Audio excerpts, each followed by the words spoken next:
is left hanging between us awkwardly as I try to think of some way to respond.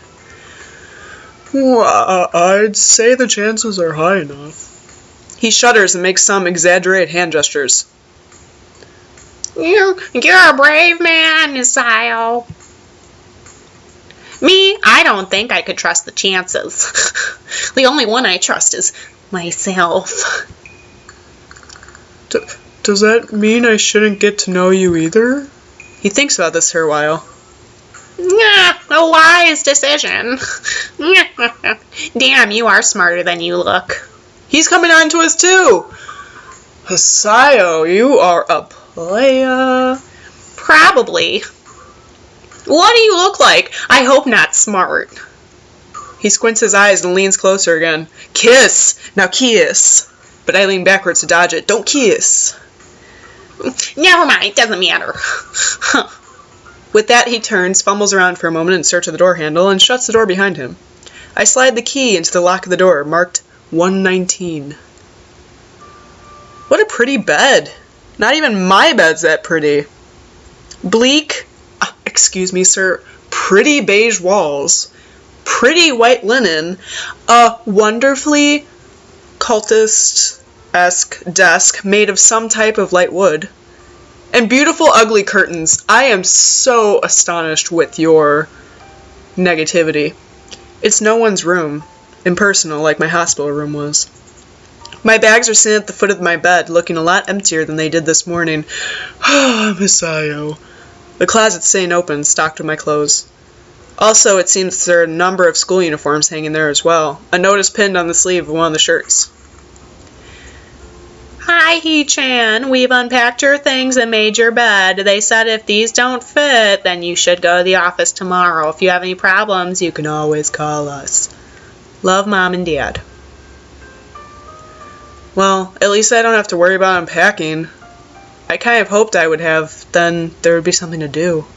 It's still too early. I'm a party animal, so I put that note down on the desktop and lie down in my bed, feeling drained. Lying there makes me want to read something, but I have nothing. I wonder if the hospital conditioned me for wanting to read whenever I have nothing to do. 'Cause everyone is in a cult. I've been telling you, and this restless urge keeps growing until I have to stand up. Maybe it's stress, or something. I was pretty nervous about it before coming, and for the entire day today, too. I still am, I think. Damn. I have to distract myself somehow, so I won't be this unnatural all the time. My dog's even sighing at this man. Tomorrow, I'll go borrow some books from the library. Yeah, I'll do that.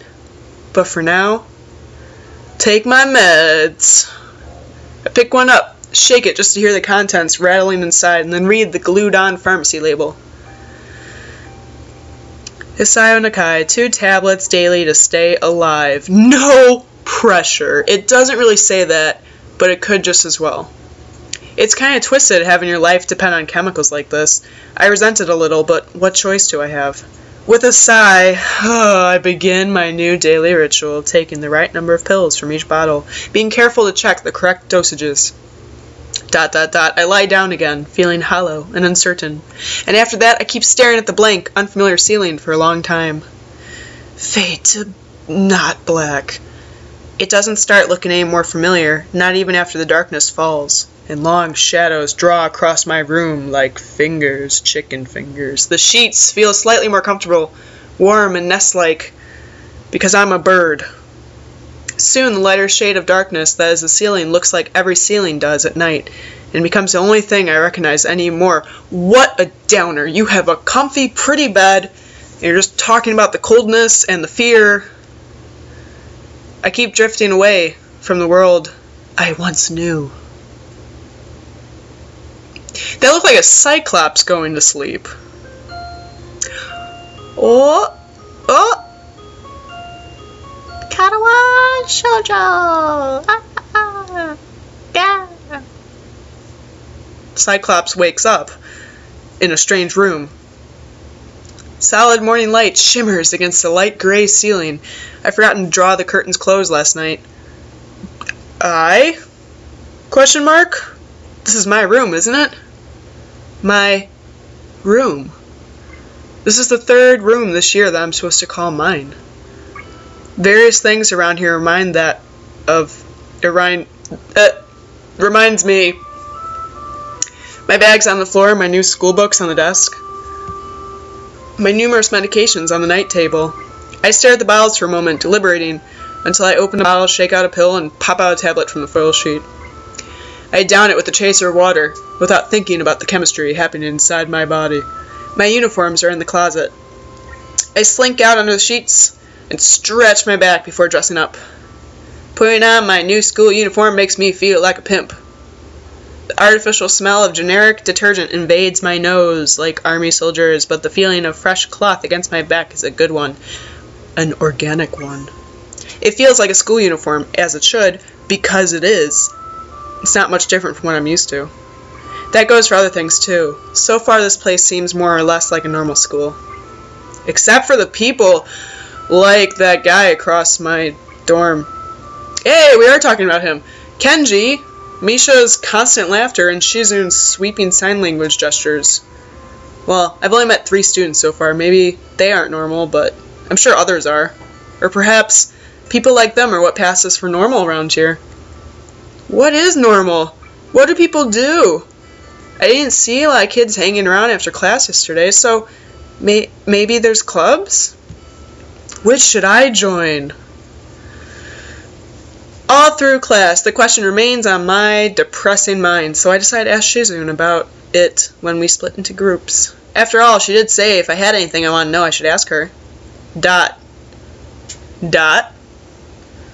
She crosses her arms and shifts her gaze slowly to Misha, who looks more preoccupied with trying to grind the eraser of her pencil down so the top is perfectly flat. Dot. Look at her face. Oh, okay. Sorry, Shi-chan. Is there something you wanted from me? Oh, I see. That's a good question, He-chan. My first thought is that means she doesn't know, which is worrying me. Maybe I'm being too negative. You think? Dot. Oh, that's right. Everyone's encouraged to join a club. A lot of people do so because there isn't really anything else to do. There are also school events like the festival coming up in a few days. Almost every student in the school tends to help out, doing whatever. So, you actually transferred in at a busy time. Maybe you can help out too. I ship her and KENJI. Sure. What's the festival about? I'm Eeyore. Misha freezes. I don't know, He-chan. The truth is, it's a local event, and I'm not from this area, so I'm from a planet out in the sky. She starts signing desperately to Shizun, asking her to bail her out. Shizun adjusts her glasses at the end of her oddly grandiose flourish and starts signing hard and heavy. Hard and heavy. Dot. Hard and heavy. Huh? Oh. Who cares? Misha puffs out her chest as she shouts Shizun's words at me with a disproportionate amount of pride. That is a sin, you know. Too loud. I can see heads turning to look in our direction. Not so loud. Dot. Human beings evolve with each new generation. The ideals and beliefs behind a festival would inevitably change with time. Dot. Now, it's about delicious fried food and amusing little games that you play to win prizes. Ha! The teacher clears his throat very loudly, battling his long wooden pointer against his other palm like a baton. He shoots a pointed gaze at us. Finally noticing where we are, Misha stifles a yelp and quickly quiets down. Shizun doesn't seem embarrassed. Dot. We are in the middle of class, so we should start working. That's right, Shi-chan. What? That's right! He-chan, are you asking because you're interested in joining a club? Busted! It could have been my eyes playing tricks on me, but I think I saw a suspicious glance exchange between them. Misha's tone has also changed, although it does that every other word anyway. Yeah, I was thinking about it. Maybe. I don't know. Maybe. Misha and Shizune look at each other again. I'm about to ask what they have in mind when something dark flutters in my peripheral vision, catching my attention. Is it going to be that girl? Out of the corner of my eye, I see the girl. Yeah, the girl. With long, dark hair, get up from her desk. Doesn't seem like she's working in any group, and no one seems to notice her but me. I ship it. I ship it.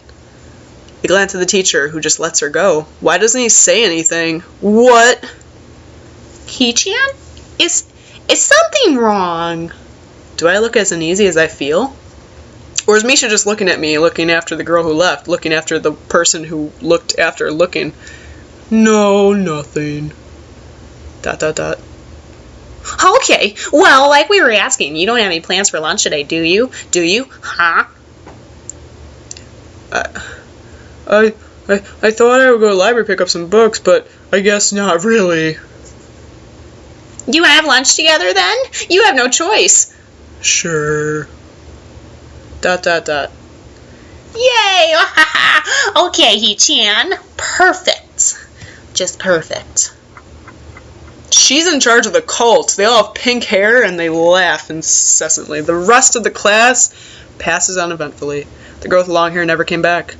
Before I had the time to put any more thought into where she could have gone, the teacher informs us that it's time to start working. Shizune looks more than a little annoyed. And I'm just glad we finished it all. It's not like it's a contest or anything.